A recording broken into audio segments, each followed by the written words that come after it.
The scent of lilies and roses, the ones I'd meticulously chosen months ago, still clung to the air in my bridal suite at the Langham in Chicago. It was supposed to be the happiest day of my life. I was 27, deeply in love, or so I thought, with Mark, a charismatic architect who could charm the birds from the trees. He was 29, and to me, he was the sun, moon, and stars. Looking back, maybe that was the first red flag. I'd made him my entire universe. We met in a whirlwind of San Francisco sunshine and serendipity. I was a budding graphic designer, fresh out of art school, interning at a firm whose offices overlooked the Embarcadero. He was in town for a conference, a rising star in a prestigious Chicago firm. We literally bumped into each other at a tiny independent coffee shop in Hayes Valley, me spilling my soy latte all over his impeccably tailored, and probably very expensive, suit. Instead of annoyance, his face, all sharp angles and startling blue eyes, broke into a disarming grin. "Well," he'd said, his voice a smooth baritone, "I guess this means I owe you a new coffee, and you owe me a dry cleaning bill we can negotiate over dinner?" That was Mark, smooth, confident, and utterly captivating. He had this way of making you feel like you were the only person in the room, a classic love-bombing technique I wouldn't put a name to until much, much later. Our first date lasted 8 hours. We talked about everything: art, architecture, his passion was infectious, dreams, even our slightly dysfunctional families. He was an only child, doted on by his mother, his father a more distant critical figure. I was the middle child, always striving, always feeling a little overlooked. He saw me, or at least he made me feel seen. Before his conference ended, we were inseparable. He extended his trip by a week. He'd send flowers to my tiny apartment, leave sweet notes, plan elaborate dates that felt like scenes from a movie. When he flew back to Chicago, the long-distance phase began, filled with nightly video calls, surprise weekend visits, and endless promises of a future together. He talked about moving to San Francisco, or me to Chicago. The grand gestures never stopped. He was, in a word, intoxicating. His best friend since kindergarten was a woman named Clara. She was ethereal, blonde, willowy, with an artist's soul and a gentle demeanor. Mark spoke of her with a reverence that sometimes made my stomach clench, a tiny, almost imperceptible knot. "Clara just gets me," he'd say. "We're like two halves of the same whole, purely platonically, of course. She's like a sister." Clara was also engaged to a wonderfully kind, if slightly conventional, software engineer named Ben. Ben was solid, dependable, and adored Clara. The four of us quickly became a unit whenever Mark and I were in the same city, or when Ben and Clara visited SF dinners, weekend trips to Napa, gallery hopping. It felt sophisticated, adult, like we were all on the cusp of these perfect lives. Clara, with her soft voice and sympathetic nods, became a confidant. I'd gush about Mark, and she'd smile knowingly. "He's a good one, Sarah," she'd say. "He's always been special." Sometimes during our foursome dinners I'd catch Mark and Clara sharing these long, knowing glances, an inside joke exchanged without words. If I ever questioned it, even in my own mind, Mark would laugh it off. "Sarah, you're being silly. Clara and I have known each other our whole lives. There's nothing there but friendship. You're the one I'm crazy about." Gaslighting 101, but I was too blinded by the glitter of his affection to see it. He'd make me feel like I was the insecure one for even having a fleeting doubt. After a year, I made the leap. I found a fantastic job in Chicago, a city I was growing to love for its stunning architecture, Mark's influence, of course, and vibrant energy. We moved into a beautiful apartment in Lincoln Park, overlooking the zoo. Life felt golden. 6 months later, on a crisp autumn evening during a walk along the lakefront, with the city lights twinkling like a carpet of fallen stars, Mark proposed. The ring was stunning, a vintage-inspired piece he designed himself. Of course he had. Everything Mark did was touched with a Midas-like perfection. The wedding planning was a blur of excitement. Clara, naturally, was my maid of honor. She was incredibly helpful, always available for dress fittings, vendor meetings, and listening to my pre-wedding jitters. Ben was one of Mark's groomsmen. Our parents were thrilled. Everything was falling into place, or so it seemed. There were little things, looking back, tiny fissures in the facade. Mark became increasingly stressed as the wedding approached, but not in the typical groom way. He was more distant, preoccupied. He'd snap at small things, then apologize profusely, blaming it on work or wedding pressure. "You know how I am, baby," he'd say, pulling me close. "I just want everything to be perfect for you." And I, eager to maintain the illusion of our perfect love, would accept it. This is what codependency looks like, folks. Your happiness becoming so enmeshed with someone else's approval that you ignore your own gut feelings. Clara, too, seemed a little off in the final weeks. She was quieter, her usual ethereal glow somewhat dimmed. When I asked if she was okay, she'd just wave a dismissive hand. "Just wedding stress, you know? For you. And a little for me, worrying about Ben and stuff." She'd trail off, and I, wrapped up in my own bridal bubble, wouldn't press. I assumed she was having her own pre-wedding anxieties with Ben, even though their wedding was still a year away. The morning of the wedding, my bridal suite buzzed with activity. My mom, my sister, my other bridesmaids, a flurry of hairspray, makeup, and joyful anticipation. I felt a strange mix of elation and a peculiar, unshakable anxiety I couldn't quite place. I texted Mark a simple "can't wait to be your wife. Love you" hours ago. No reply. Odd. But he was probably busy with his groomsmen, I reasoned. Around 11 a.m., with my hair and makeup almost done, there was a soft knock. It wasn't the buoyant rap of one of my bridesmaids. My mom opened it to find Ben standing there, looking like he'd seen a ghost. His face was ashen, his usually neat hair disheveled. He was still in the t-shirt and jeans he must have slept in, not the tux he should have been getting into. "Ben? What's wrong? Where's Mark?" I asked, a cold dread starting to seep into my veins. The excited chatter in the room died. Ben wouldn't meet my eyes. He just held out 2 envelopes, one addressed to Sarah in Mark's elegant script, the other to Ben in Clara's looping, artistic handwriting. "Mark's gone," Ben said, his voice hollow. "Clara too. They left these for us at Mark's parents' house. His mom found them this morning. She's a wreck." The world tilted. The scent of lilies suddenly became cloying, suffocating. My hands trembled as I took the envelope. My mom tried to take it from me, her face a mask of horrified concern. "Sarah, honey, maybe you shouldn't." But I had to know. I ripped it open. "My dearest Sarah, dearest," the word felt like a slap.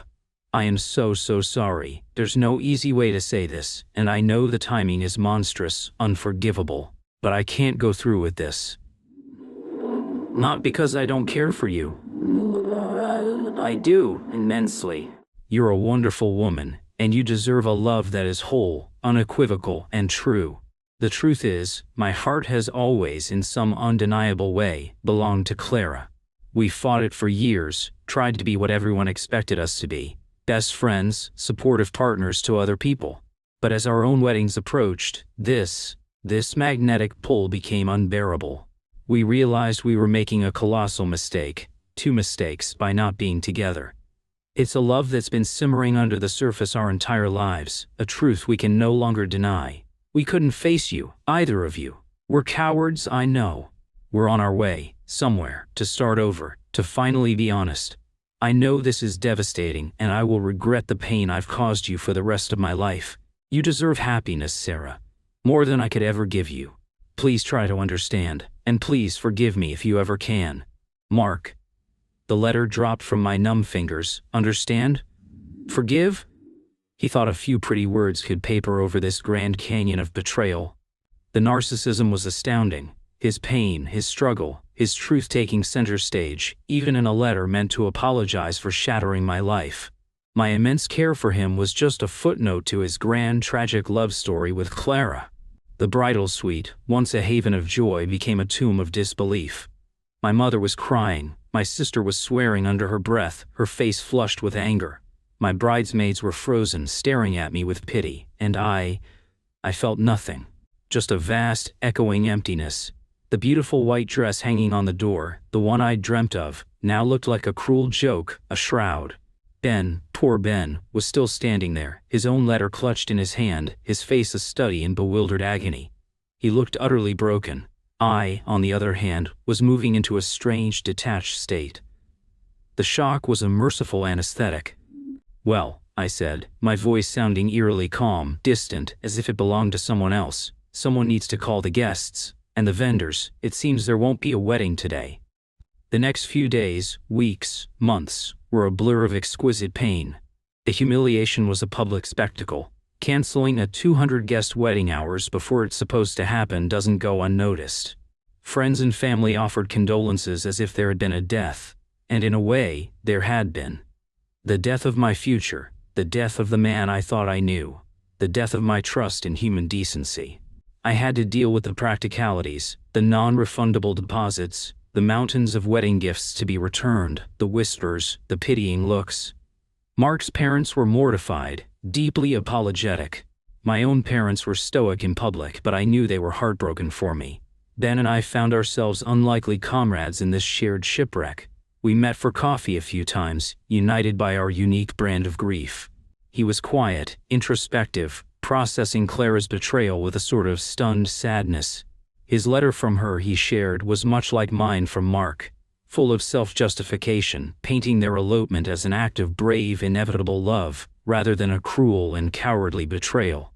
They even had the audacity to suggest in their separate letters that perhaps Ben and I could find comfort in each other. The sheer, unadulterated entitlement of that suggestion still boggles my mind, like we were interchangeable spare parts in their grand romantic narrative. They said they went to Italy. Ben told me one afternoon, staring into his lukewarm latte at that same Hayes Valley coffee shop where Mark and I had met, during a brief soul-crushing trip I took back to San Francisco to escape Chicago. Apparently, it was always their dream to live in Tuscany. How romantic. His voice was laced with a bitterness I recognized. The nights were the worst. Alone in the Lincoln Park apartment we'd shared, an apartment now haunted by his ghost, I'd replay everything. Every shared glance between Mark and Clara I'd dismissed, every platitude, every lie. The gaslighting was so clear in hindsight. How had I been so blind? I'd cry until I was exhausted, then fall into a fitful sleep, only to wake up with the crushing weight of reality settling back onto my chest. This was learned helplessness in its rawest form. I felt trapped in my misery, utterly powerless. I threw myself into work, but it was a hollow distraction. My creativity, once a vibrant force, felt like a dry well. My boss, a kind older woman named Diane, was incredibly understanding. "Take all the time you need, Sarah," she'd said. "But don't let him break your spirit. That would be his ultimate victory." Slowly, agonizingly, I started to build a wall around my heart, brick by painful brick. I changed my number. I blocked Mark and Clara on every conceivable social media platform, though the urge to see what they were up to witness their supposed happily ever after, was sometimes a physical ache. I deleted every photo, threw out every gift, every memento. I was determined to erase him. Ben moved to Seattle a few months later, needing a fresh start. We promised to keep in touch, but life, as it does, pulled us in different directions. The first year was about survival. The second year was about tentatively putting one foot in front of the other. I started therapy, which was a godsend. My therapist helped me unpack the narcissistic abuse, the codependency, the trauma bond I'd formed with Mark. He'd made me feel like the center of his world, only to reveal that his world only ever truly had room for one: himself. Clara was merely an extension of his ego, someone who reflected his own perceived brilliance back at him. I started saying yes to things again: drinks with colleagues, a weekend art workshop. I even went on a few dates, though they were mostly awkward and uninspiring. No one could measure up to the ghost of the Mark I thought I knew, the one he'd so expertly crafted. Chicago, the city I'd moved to for him, gradually became my city. I discovered its hidden gems, its gritty beauty, its resilience. I found my favorite spots in Andersonville, explored the art scene in Pilsen, spent hours at the Art Institute, finding solace in the masterpieces. I even started volunteering at a local animal shelter, the unconditional love of the dogs a balm to my wounded soul. I was forging a new identity, one that wasn't Mark's fiance or the jilted bride. I was Sarah, a talented designer, a kind friend, a woman slowly, painstakingly, reclaiming her strength. I was learning about boundary formation, about protecting my energy, about not letting anyone dim my light again. One blustery March evening, almost 3 years after the wedding that wasn't, I was at a gallery opening in the West Loop with a few work friends. I was actually laughing, a genuine deep belly laugh at something my colleague David had said. And in that moment, I felt a flicker of happiness, real, unadulterated happiness. It was fleeting, but it was there. A sign that healing, however slow, was possible. As we were leaving, my phone buzzed. An unknown number. I usually ignored them, but something made me answer. "Sarah? Is that you?" The voice was hesitant, laced with an unfamiliar anxiety. But I knew it instantly. My blood ran cold. It was Mark. My carefully constructed walls trembled. My heart hammered against my ribs. 3 years of silence, and now this. "Mark," I said, my voice betraying none of the turmoil inside. I was proud of its steadiness. "What do you want?" The air outside the gallery was biting, the wind whipping off Lake Michigan, but it was nothing compared to the chill in my tone. "Sarah, I need to talk to you. It's important. About Clara." "Abed, everything." He sounded desperate, a far cry from the confident, charming man I remembered. There was a raw edge to his voice, a hint of panic. "I don't think we have anything to talk about, Mark," I replied, already moving towards a cab, my friends watching me with concerned expressions. "Please, Sarah, just hear me out. I'm in Chicago." "We're in Chicago. Clara's sick, really sick. And we need help." Clara sick? The ethereal, untouchable Clara? A strange, unwelcome pang of something I couldn't quite name, not sympathy, not yet, flickered within me. But it was quickly doused by a wave of icy resentment.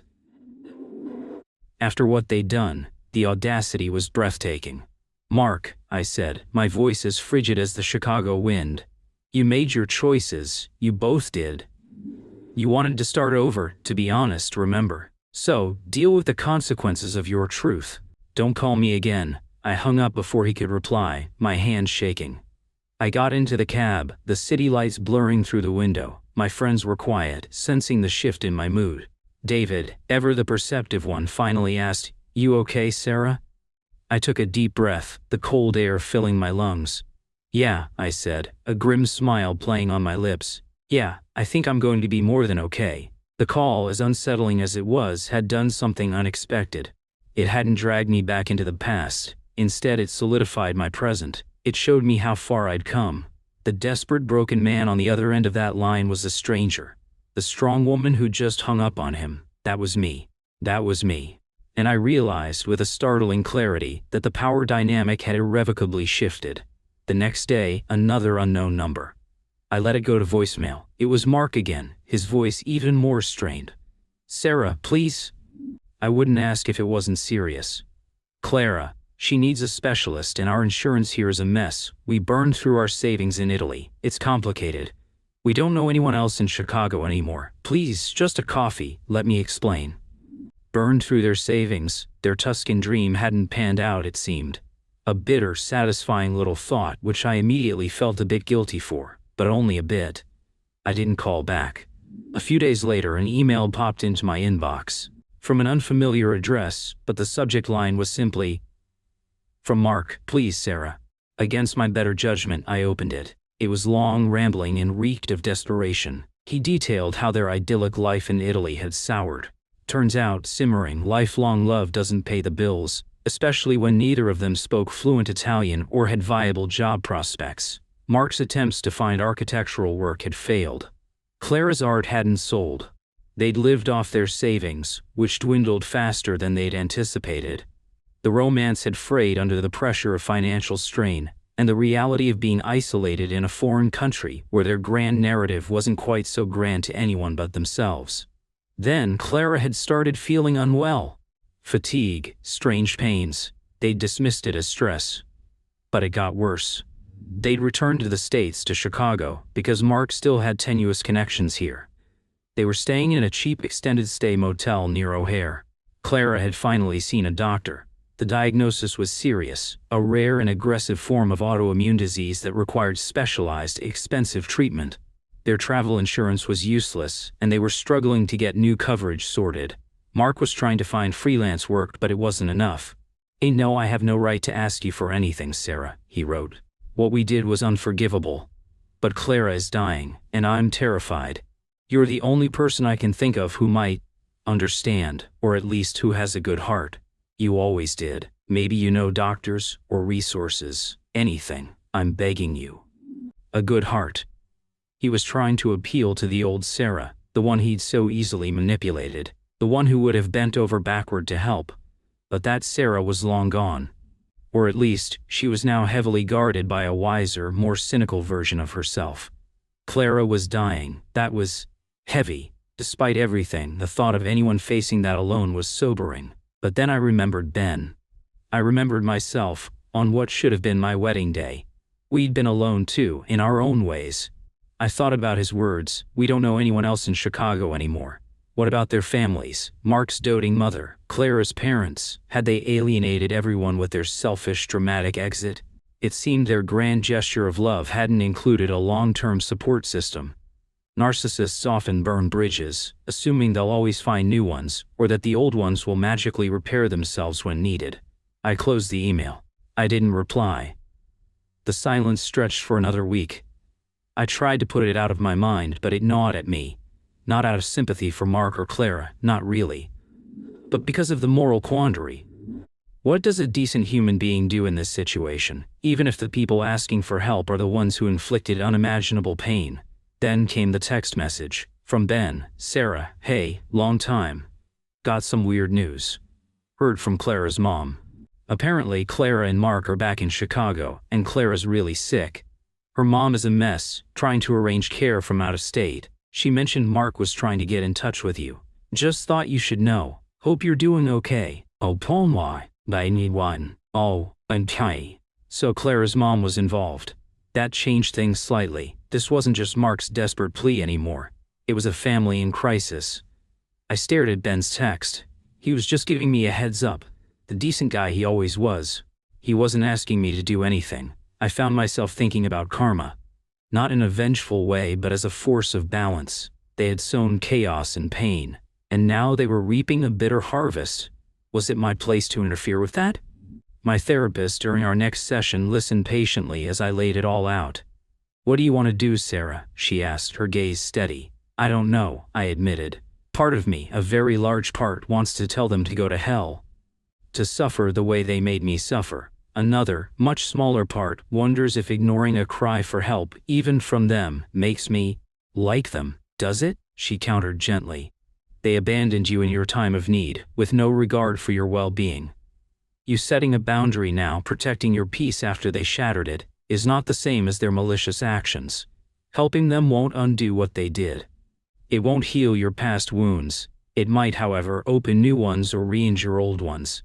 What would helping them cost you? That was the crux of it. The cost. My peace of mind, my hard-won emotional stability. Was I willing to sacrifice that, even a little?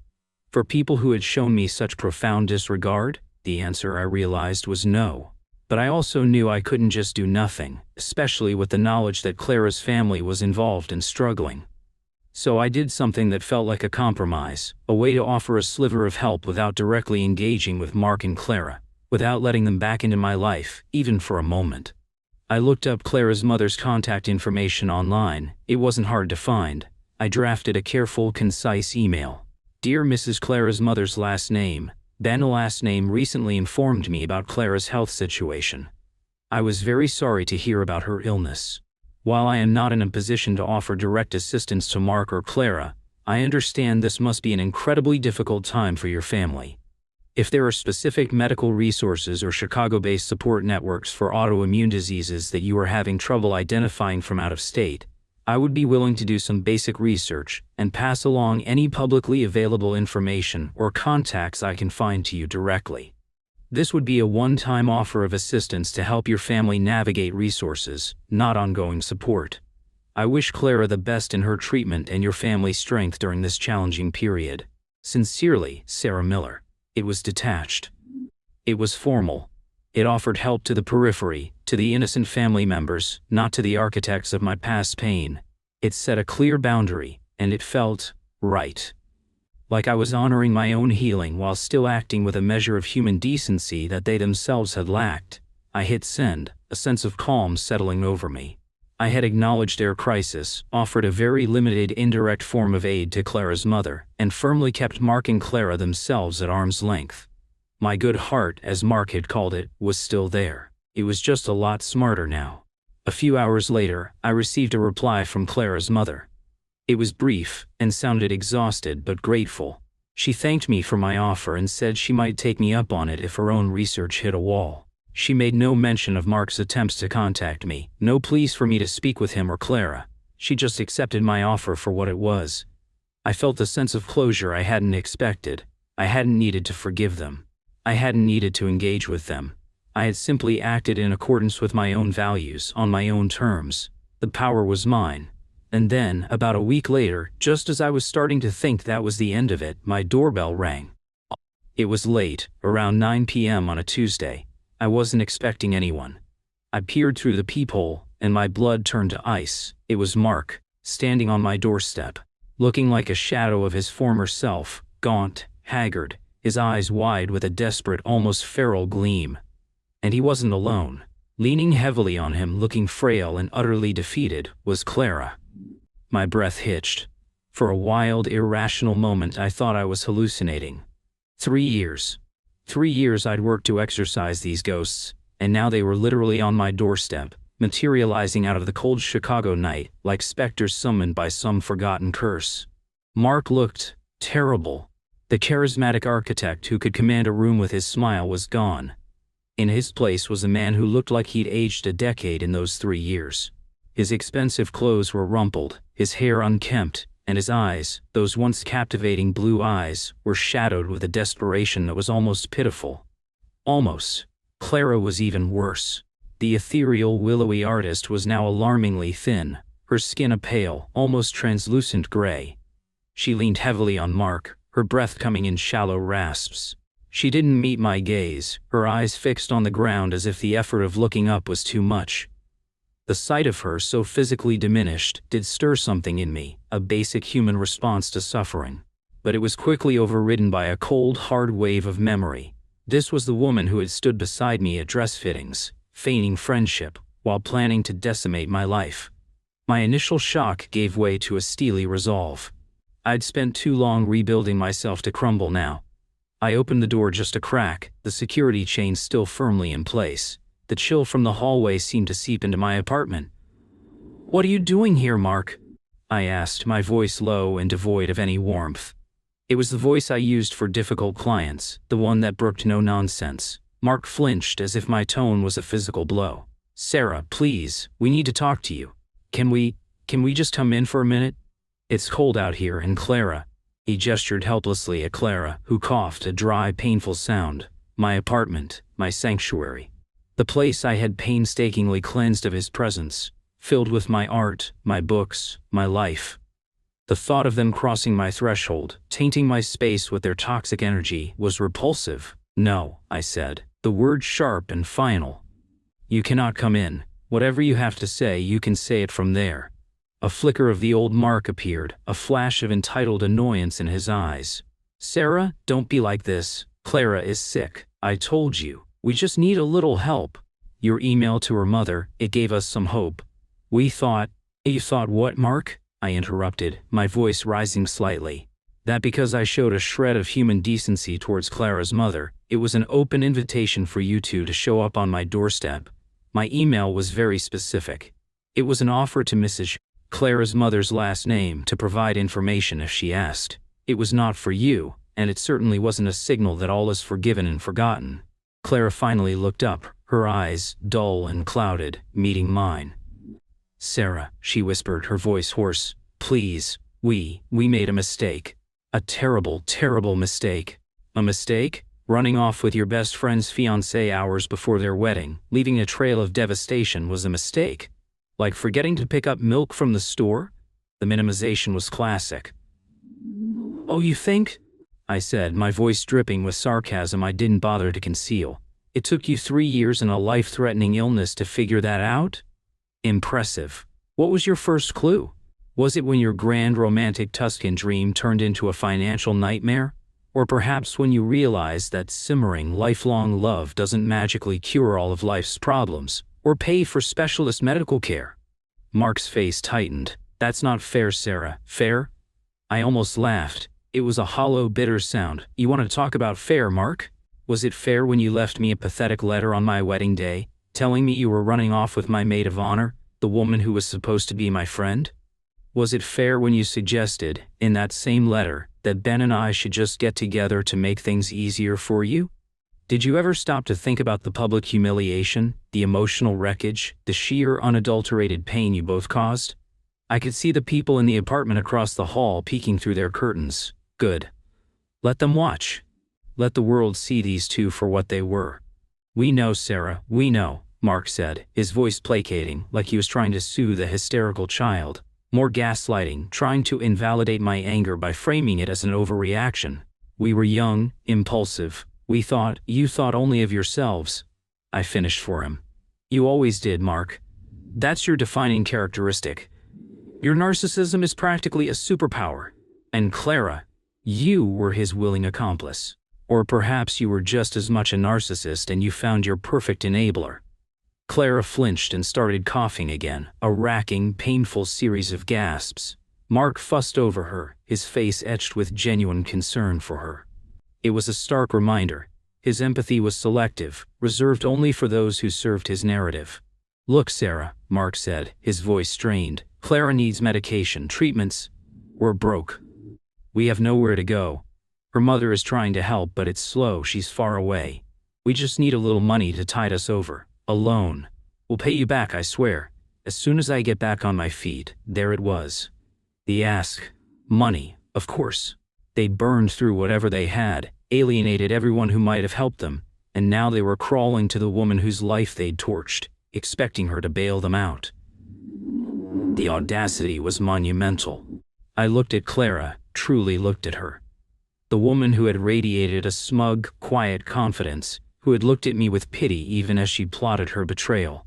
Now, she just looked pathetic. A victim of her own poor choices, and perhaps a victim of Mark's consuming personality, just as I had been. But I had fought my way out. She had dived in headfirst. Let me get this straight, I said, my voice dangerously calm. You destroy my life, humiliate me, cost me tens of thousands of dollars in non-refundable wedding expenses, not to mention the emotional toll, which is frankly incalculable. You swan off to Italy to live out your great love story, presumably without a care in the world for the devastation you left behind. And now, because your fairy tale has soured and reality has bitten you both in the ass, you show up here, expecting me to finance your recovery? Is that about the sum of it? Mark had the grace to look ashamed, or at least he mimicked it well. When you put it like that. How else should I put it, Mark? I challenged.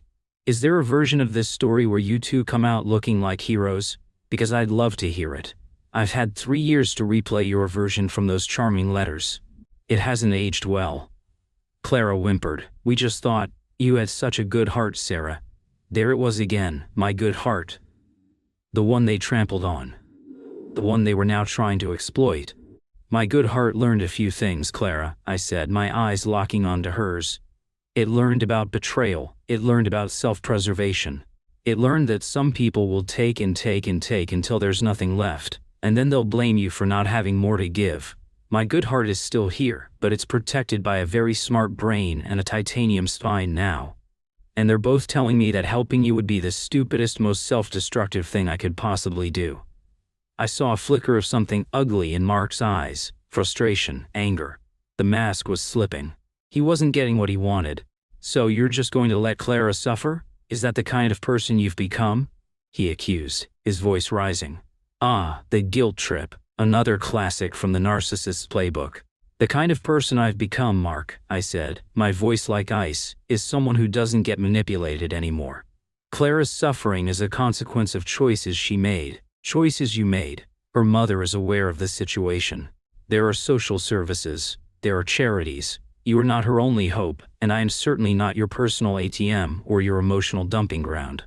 I glanced down at my watch. It's late. I have work in the morning. A job I love, by the way, at a firm where I'm now a senior designer. I own this apartment. I have wonderful friends. I have a life. A good life. One that I built myself, from the ashes of the one you tried to destroy. I let that sink in, a subtle but clear message. I was thriving, not to spite them, but because I had cut them out. This was my quiet, powerful revenge, not fiery and destructive, but cool, calm, and utterly immovable. You're not going to help us at all? Mark asked, his voice laced with disbelief. The entitlement was still there even now. He genuinely seemed to believe he deserved my help. "No, Mark, I'm not. I'm not." I paused, then added, with a touch of finality that even he couldn't misinterpret, "You know, your letter, the one you left on our wedding day? It said you hoped I could find happiness. Well, I have. And it has absolutely nothing to do with you. In fact, it started the moment I realized I was free of you." I saw Clara's shoulders slump. Mark just stared at me, his face a mixture of anger and dawning realization that this was not going to go his way. "What about the pact, Sarah?" Mark suddenly said, a strange, almost taunting glint in his eye. "The one in your letter? Where you suggested Ben and I should consider getting married so your wedding planning wouldn't go to waste. You seemed pretty keen on us finding happiness together back then." I blinked. He was actually trying to use his own cruel words against me now, twisting them into some bizarre justification. The audacity was on a cosmic scale. A small cold smile touched my lips. "Ah, yes, the pact. How could I forget? Such a thoughtful suggestion from a man running off with his best friend's girl. Well, Mark, as it happens, Ben and I did become friends. Good friends, actually. We helped each other through the mess you created. And he's happily married now to a wonderful woman in Seattle. They're expecting their first child." I delivered this piece of news with quiet satisfaction. "So, in a way, your little pact for others to clean up your mess didn't quite work out as you envisioned for me, but it did lead to some genuine happiness elsewhere. Funny how that works, isn't it? Sometimes, when you remove the toxic elements, good things can finally grow." This seemed to deflate him more than anything else. The knowledge that Ben, the other man he'd so casually discarded, had also moved on and found happiness while he was standing on my doorstep, a beggar. "Now, if you'll excuse me," I said, my hand moving towards the chain. "I have a life to get back to. I suggest you try to figure out yours. Without me in it." "Sarah, wait!" Mark exclaimed, reaching out as if to stop the door from closing, but he was too slow. I unlatched the chain just enough to close the door fully, then relatched it and threw the deadbolt. The satisfying thud echoed in the sudden silence of my apartment. I leaned against the door, my heart pounding, my breath coming in short, sharp gasps. My legs felt shaky. I could hear their muffled voices outside for a moment, then the sound of footsteps retreating down the hall. I walked over to my window, which overlooked the street. A few minutes later, I saw them. Mark was half supporting, half dragging Clara towards the main road. They looked lost, defeated, two pathetic figures swallowed by the indifferent city night. A wave of emotions washed over me. There was a grim satisfaction, yes. The kind you feel when justice, in some strange karmic way, seems to have been served. But there was also a profound sadness. Sadness for the naive girl I once was, who had loved so blindly. Sadness for the years I'd lost to heartache and rebuilding, and even a sliver of pity for them, for the ruin they had made of their own lives in their pursuit of a selfish, ill-fated fantasy. Their trauma bond, which they'd mistaken for epic love, had clearly not been strong enough to withstand the harsh realities of life. But overwhelming all of that was a sense of profound, liberating relief. I had faced them. I had not backed down. I had not allowed them to manipulate me or guilt-trip me or drag me back into their drama. I had stood my ground, spoken my truth, and protected my peace. I had honored the woman I had become. I didn't call Clara's mother again. I figured if she needed the information I'd offered to research, she would contact me. She never did. Perhaps she found other avenues of support. Perhaps Mark and Clara managed to find help elsewhere, or perhaps their family stepped in more assertively after that. I didn't know, and I realized with a startling clarity that I didn't need to know. Their story was no longer my concern. A few weeks later, I was having dinner with my friend David. We were at a cozy Italian place in my neighborhood, a place I loved. I was telling him about a new project I was leading at work, feeling excited and energized. "You seem really good, Sarah," he said, smiling. "Like, genuinely happy." "I am," I replied, and I knew it was true. The encounter with Mark and Clara hadn't derailed me. If anything, it had been a final, definitive severing of old ties, a confirmation of my own strength and resilience. It was like lancing a boil, painful for a moment but ultimately cleansing. My revenge, if you could call it that, wasn't about seeing them suffer. It was about my own triumph. It was about building a life so full, so vibrant, so me, that their past actions, while still a scar, no longer had the power to define me or wound me. My success, my peace, my happiness, those were the things they could never touch again. The learned helplessness was gone, replaced by a fierce sense of agency. My boundaries were solid. The codependency I'd once felt with Mark had been replaced by a healthy interdependence with friends who genuinely cared, and a strong sense of self-reliance. Sometimes I still think about that wedding day. The lilies and roses, the white dress, the naive girl with stars in her eyes. I don't mourn her anymore. I see her as a necessary part of my journey, the cocoon from which the current Sarah emerged. Mark and Clara taught me some hard lessons about love, trust, and human nature. They showed me the devastating power of narcissism and the insidious creep of gaslighting. But in doing so, they inadvertently gave me the greatest gift of all, the chance to discover my own strength, to rebuild my life on my own terms, and to find a happiness that was authentic and truly my own. And as for them, I occasionally wonder what became of them, in a detached academic sort of way. Did Clara get the treatment she needed? Did Mark ever truly grow up? Did their great love survive the wreckage? I don't know. And frankly, I don't care. They are a closed chapter, a footnote in a much larger, more interesting story, mine. The best revenge I've learned isn't loud or dramatic. It's quiet, it's living well, it's thriving. It's finding your own joy and refusing to let anyone, ever again, take it away from you.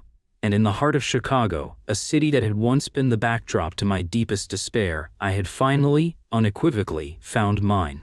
The winds off Lake Michigan no longer felt like a chilling reminder of loss. They felt like a bracing gust of freedom, propelling me forward into a future I was crafting with my own two hands. And it was beautiful.